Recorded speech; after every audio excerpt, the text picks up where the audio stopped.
Hello guys, कैसे आप लोग। मैं हूं नैतिक और आप लोग देख रहे हैं नैतिक स्टडी क्लब। और आज हम पढ़ेंगे क्लास 9 की हिस्ट्री का दूसरा चैप्टर, जो कि है socialism in Europe, socialism in Europe and the Asian revolution. मतलब जो यूरोप में सोशलिज्म होता है और जो एशियन रिवॉल्यूशन होता है, हम लोग इस चैप्टर में उसके ऊपर पढ़ेंगे। अगर आपने हमारी पिछली वीडियो नहीं देखी जिसमें मैंने इकोनॉमिक्स के चैप्टर 1 का इंसैटिस्फैक्शन डिस्कस किया था, तो मैं उसके लिंक आपको डिस्क्रिप्शन बॉक्स पे दे दूँगा। तो फिर चाहिए हम लोग किसी के साथ हिस्ट्री का चैप्टर 2 और ये स्टार्ट करते हैं। हमारे इसका पहला टॉपिक है, हमारे चैप्टर 2 का पहला टॉपिक है the age of social change. वो एज जिसमें सोशल चेंज आता है। In the previous chapter, you read about the powerful ideas of freedom. In the previous chapter, you read about the powerful ideas of freedom and equality that circulated in Europe after the French Revolution. आपने पिछले chapter में पढ़ा था जो कि the French revolution, आपने उसमें पढ़ा था कि फ्रीडम और इक्वालिटी के आइडियाज़ के बारे में, तो कि पूरी यूरोप में सर्कुलेट हो जाते हैं फ्रेंच रिवॉल्यूशन के बाद। The French Revolution opened up the possibility of creating a dramatic change in the way in which society was structured. The French Revolution ने वो ये पॉसिबल बना देती है कि एक ड्रामेटिक चेंज हो, जिस तरीके से सोसाइटी स्ट्रक्चर की गई थी उसमें एक ड्रामेटिक चेंज हो। As we have read, before the 18th century, society was purely divided into a state and others, and it was the aristocracy and church which controlled economic and social power.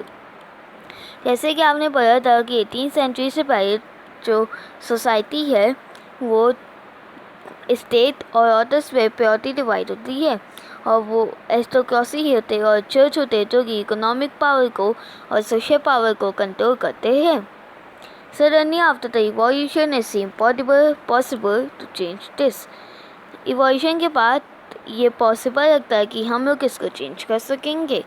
In many parts of the world, including Europe and Asia, new idea about individual rights and who controls social power began to discuss. दुनिया के बहुत सारे parts में, Europe जिसमें Europe भी और Asia भी है, यहाँ पे बहुत सारे न्यू आइडियाज़ हो रहे हैं इंडिविजुअल राइट के बारे में और उसके बारे में जो कि कौन सोशल पावर को कंट्रोल करेगा। In India, Raja Ram Mohan Roy and Terzio talked of the significance of the French Revolution. India में राजा राम मोहन रॉय और तेरजियो जो होते हैं वो फ्रेंच रिवॉल्यूशन के सिग्निफिकेंस के बारे में टॉक करते हैं। And many others debate the idea of post revolutionary Europe, और बहुत सारे लोग इस आइडिया पे डिबेट करते हैं पोस्ट रिवॉल्यूशनरी यूरोप के ऊपर। The developments in the colony in turn reshaped these ideas of societal change. जो कि कॉलोनी में डेवलपमेंट होते हैं वो इन आइडियाज़ को रीशेप देते हैं। Not everyone in Europe, however, wanted a complete transformation of society. Europe में सब लोग नहीं चाहते हैं कि सोसाइटी में कंप्लीट ट्रांसफॉर्मेशन हो। Responses vary from those who accepted that some change was necessary but wished for a gradual shift. Responses vary होते हैं बहुत सारे लोगों से, कुछ एक्सेप्ट करते हैं कि कुछ चेंज चाहिए होता है लेकिन चाहते हैं कि ग्रेजुअल शिफ्ट हो। To those who wanted to restructure society radically, लेकिन सिर्फ उन्हीं की हो जो कि सोसाइटी को रीस्ट्रक्चर करना चाहते हैं। Some were conservative, some were conservative, others were liberal or radical. कुछ कंजर्वेटिव होते हैं और कुछ लाइबरल्स होते हैं और कुछ radical. What did these terms really mean in the context of the time? ये टर्म क्या, इन टर्म की मीनिंग क्या होती है टाइम के with respect to the time? What separated these strands of politics and what they mean together? ये politic मतलब ये कैसे सेपरेट होते हैं और किस द्वारा लिंक होते हैं? We must remember that these terms do not mean the same thing in all context or at all time. हमें ये रिमेंबर होना चाहिए कि जो ये टर्म है वो एक ही थिंग को मीन नहीं करते हैं, मतलब उनकी मीनिंग सेम नहीं होती है हर वक्त और हर कंटेक्स्ट में। We will look briefly at some of the important political tradition of the 19th century. हम लोग कुछ important political tradition के बारे में पढ़ेंगे 19th century में जो हुआ करते थे and see how the influence changes. आप लोग देखिए कि उनमें changes कैसे आया. Then we will focus on one historical event in which there was an attempt at a radical transformation of society. फिर हम लोग फोकस करेंगे एक हिस्टोरिकल इवेंट के ऊपर जो कि किया जाता है सोसाइटी में ट्रांसफॉर्मेशन आने के लिए. Through the revolution in Russia, socialism became one of the most significant and powerful ideas to shape society in the 20th century. तब रिवॉल्यूशन हो रहा होता है रशिया में तो सोशलिज्म होता है वो एक सिग्निफिकेंट और पावरफुल आइडिया हो जाता है सोसाइटी को शेप देने के 20th सेंचुरी के वक्त. अब हमारा 1.1 मतलब क्या टॉपिक है वो है राइबर्स, रैडिकल एंड कंजर्वेटिव्स. हम लोग इस टॉपिक में इन तीनों के बारे में पढ़ेंगे. जो यहाँ पे हम लोगों ने पढ़ा था कि सम वर कंजर्वेटिव, कोई कंजर्वेटिव होते, अदर्स वर राइबर और रैडिकल, और कुछ राइबर और रैडिकल होते. तो इस टॉपिक में हम लोग इसके बारे में पढ़ेंगे. One of the groups which took to change society were the राइबर्स. जो ग्रुप सोसाइटी में चेंज आना चाहते थे उन्हें राइबर्स कहते हैं. राइबर्स wanted a nation with tolerate और religion. राइबर्स वैसा नेशन चाहते थे जहाँ पे हर रिलीजन को इक्वल मिले, मतलब इक्वालिटी हो वहाँ पे. We should remember that at this time European states usually discriminated in favor of one religion or another. जैसे कि जो ब्रिटेन होते हैं वो चर्च ऑफ इंग्लैंड को फेवर करता है और जो ऑस्ट्रिया और स्पेन होते हैं वो कैथोलिक चर्च को करते हैं. और हमें ये भी याद रखना चाहिए कि इस वक्त यूरोपियन जो स्टेट होते हैं वो रीजन के बेस पर डिस्क्रिमिनेट करते हैं. राइबर्स also opposed the uncontrolled power of dynastic Europe. जो राइबर है वो डायनेस्टिक यूरोप के अनकंट्रोल पावर को भी अपोज करते हैं. They wanted to safeguard the rights of individuals against government. वो इंडिविजुअल के राइट्स को सेफ करना चाहते हैं जो कि गवर्नमेंट के खिलाफ है.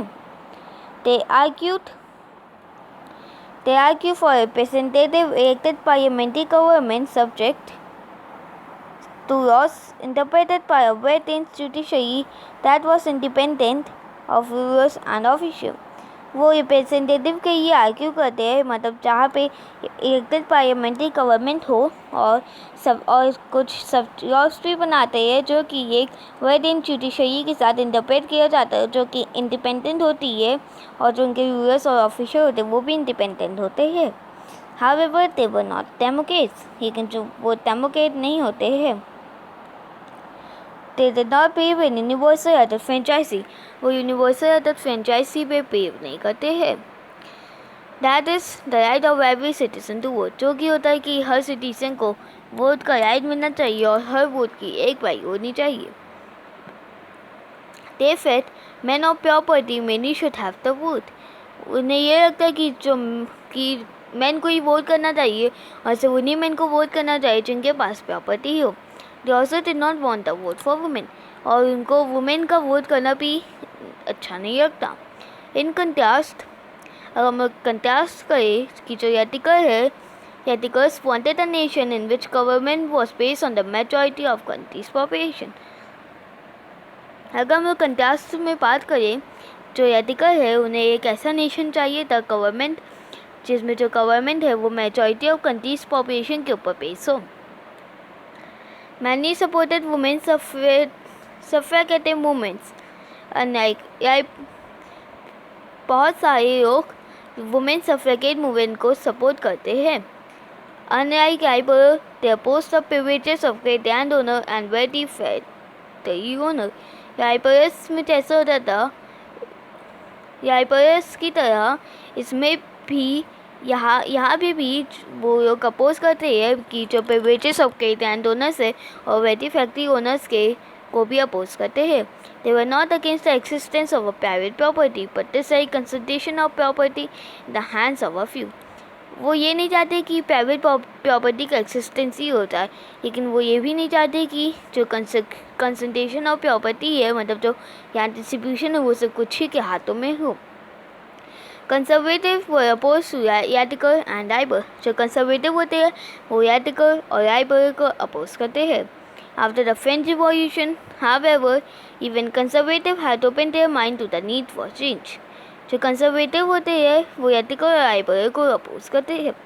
फ्रेंच रिवॉल्यूशन के बाद जो कंजर्वेटिव होते हैं वो अपने दिमाग को खो देते हैं कि उन्हें एक चेंज चाहिए। और यह इन द 18th century की शुरुआत में ही conservative had been strongly oppose to the idea of change. Conservative को अपोज किया जाता था क्योंकि वो चेंज आना चाहते थे। By the 19th century, they accept that some change was inevitable, but believed that the past had to be respected and change had to be brought about through a slow process. 19th century के वक्त तक वो accept करते कि उन्हें कोई change आना चाहिए, लेकिन वो ये भी बिलीव करते कि पास्ट को रिस्पेक्ट देनी चाहिए और जो चेंज आना चाहिए वो बहुत ही धीरे आना चाहिए। Such differing ideas about societal change clashed during the social and political turmoil that followed during the French Revolution. ये जो डिफरिंग आइडियाज़ है सोसाइटल चेंज जो कैश होते हैं, जो कि सोशल और पॉलिटिकल टर्मोइल होते हैं, जो कि फ्रेंच रिवॉल्यूशन के जस्ट बाद होता है। The various attempts at evolution and national transformation in the 19th century have defined both the limits and potential of these political tendencies. जो बहुत सारी अटैम्प्ट होते हैं इवोल्यूशन करते वक्त और नेशनल ट्रांसफॉर्मेशन करते वक्त 19th सेंचुरी के वक्त वो ये डिफाइन करते हैं कि जो लिमिट्स और पोटेंशियल, वो मतलब लिमिट और पोटेंशियल को डिफाइन करते हैं इन पॉलिटिकल टेंडेंसीज की।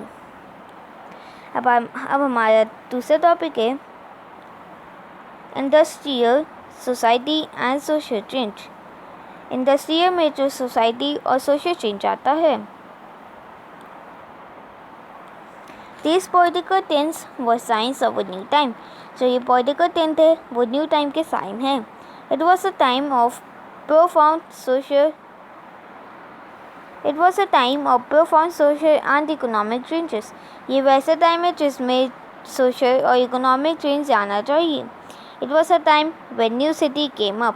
ये वैसा टाइम है तब न्यू सिटी आती है and new industrialization developed, और जब न्यू इंडस्ट्रियलाइजेशन डेवलप होते हैं। ये वे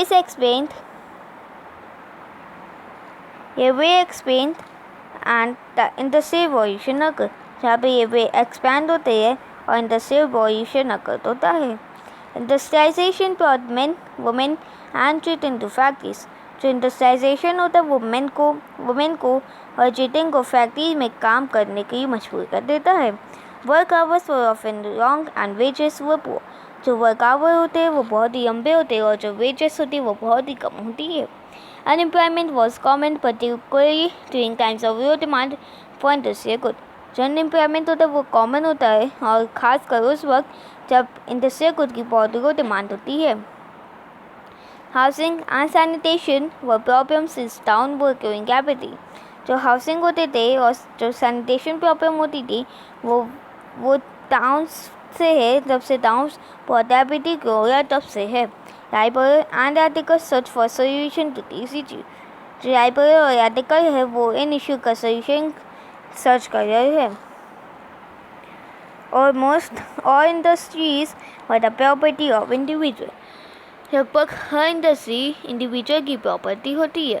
राइबर and radical themselves were often property owner and employer। जो राइबर और आर्टिकल होते हैं वो खुद एक प्रॉपर्टी ओनर होते हैं या फिर एम्प्लॉयर्स होते हैं। Having made their wealth through trade और इंडस्ट्रियल वेंचर्स। जो उन्होंने अपनी वेट बनाई जो कि ट्रेड से की या फिर इंडस्ट्रियल वेंचर से, they felt that such effort should be encourage.